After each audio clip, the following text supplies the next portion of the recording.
অবশেষে নতুন চাকরি প্রার্থীদের জন্য সুখবর আসলো। এখনই মাননীয় মুখ্যমন্ত্রী বলে দিলেন। আমি আপনাদের বলেছিলাম আপনারা একটু অপেক্ষা করুন, কারণ পুরনোদের সঙ্গে নতুনদের বিজ্ঞপ্তি দিতে বাধ্য। সেটাই দিল। এতদিন আপনারা বুঝলেন সমাজে নিন্দুকরা কেমন ভাবে আপনাদের নানা কথা বলেছিল যে শুধু পুরনোদের হবে, নতুনদের হবে না। তাই আমি আপনাদের বলেছিলাম অপেক্ষা করুন, আর যারা আশেপাশে নিন্দুক আছে তাদের থেকে সরে যান।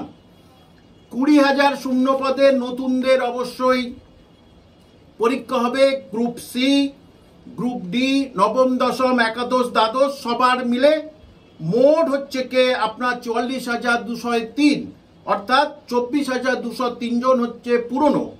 এবং শূন্যপদটা কি 9, 10, 11,517, 11, 12, 6,912, গ্রুপ সি 571, গ্রুপ ডি 1000-এর মতো।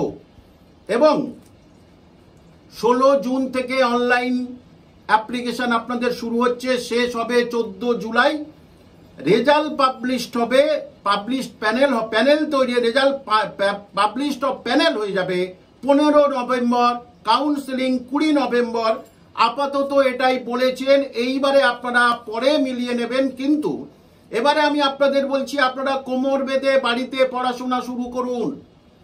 বাড়িতে বসে ভালো করে টেক্সট বই থেকে পড়াশোনা শুরু করুন, এবং বয়সে ছাড় দিচ্ছে অবশ্যই আপনাদের। আর এই সুযোগে এদের যেটা পুরনোদের জন্য একটা করেছে যে তাদের মানে যারা শিক্ষকতা করেছেন তাদের একটা অভিজ্ঞতার কথা, এটাই হচ্ছে কি আমি মেনে নিতে পারলাম না। তো মোটামুটি এই আপনারা জানলেন, ছোট করে আপনাদের এরা জানিয়ে দিলাম।